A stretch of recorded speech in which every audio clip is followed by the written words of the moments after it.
like to introduce you to Brother Earl Grant. Brother Grant, I'd like to, first of all, ask you to stand up and let the viewers see that beautiful costume you have on.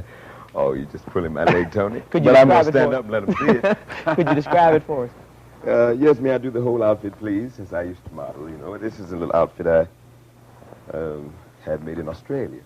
It's made out of, it's made from cashmere and wool. And I had an Italian tailor in Australia make it for me. And you figure that one out. But anyway, it's rather beautiful. Now, turn around and show you how I designed it myself. It's only with the two buttons. That on is the really side, something. with the little lining. Is this in color? Living. Living. All right, good. And no, it's rather beautiful. With the collar comes over, Yeah.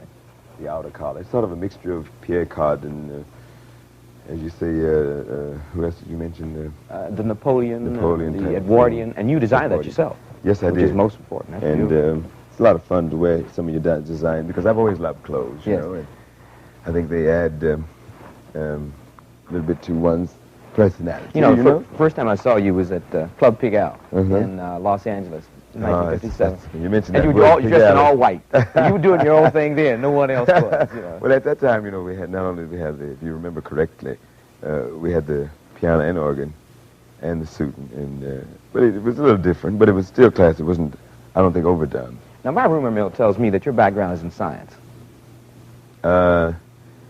You might have read something along the way where we had something to do with science, and I got out of that right away. Because, you know, when you teach school, a music teacher goes to teach and say, my major is music, you do everything but teach music. So I was my first year there, you know. So they put me in the chemistry department. And I always hated chemistry. Mm. I proved it after 4 months. I almost blow up the building. But nevertheless, they finally put me in the music department, not to mention the fact. But I taught school for 2 years in high school in Kansas City, where I was raised. Well, since the days of teaching school, you've had several big hits. What were some of them? Yes.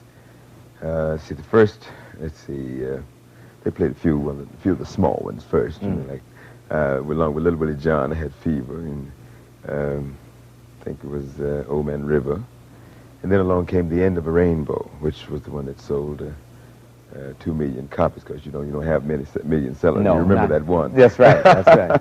And you're here in this area, you're playing at the Elmwood Casino over in Winter. Yes, we're at the Elmwood until the 2nd of November. Well, we'll all be over there right after the show, so I hope you got a few seats around for us. Now, We just have to have a few left. all right, now, what is your current album, and what is it about? There's an album called, with the same outfit on, by the way. On the cover? On the cover, yes, called In Motion. Not emotion, but in motion.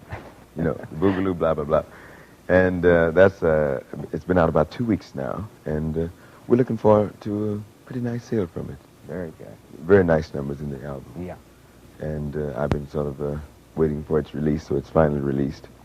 And it's on Decca label, of course. And what we heard here tonight, you mixed a little of that Baptist church in with some of Gershwin, and you really showed your range. Well, I love all types of music. That was a little bit of let the organ rest for a while, because I haven't played the piano in quite a while, and I really enjoyed it.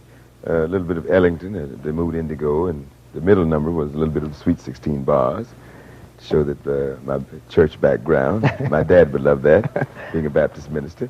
And Gershwin, whom I always loved too, had a bit of soul. He was a soulful composer, as you know. And he went into the ghettos and wrote his music, and it was very beautiful. Earl, And, there are a lot of people looking in who might think that being who you are and where you are is easy. What can you say to somebody who might be thinking of a career in your area?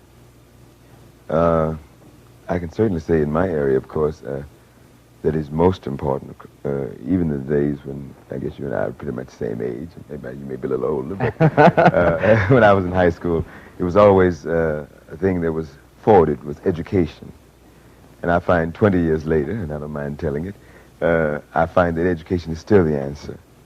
Whatever, no matter what field you're going, if it's in my field, music, as you know, certainly requires education, a musical background now. You just can't go out there and say, well, fellas, I can play so now. I don't need to read. Everybody has too much competition. Right.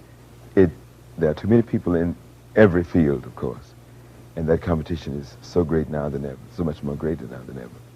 Well, Brother Grant, our time is getting short, and we certainly want to thank you very much for being CPT's guest. And as I said, we'll see you over at the Elwood. Thank you, and it was a delight to be on the show today. Thank you, Earl Grant.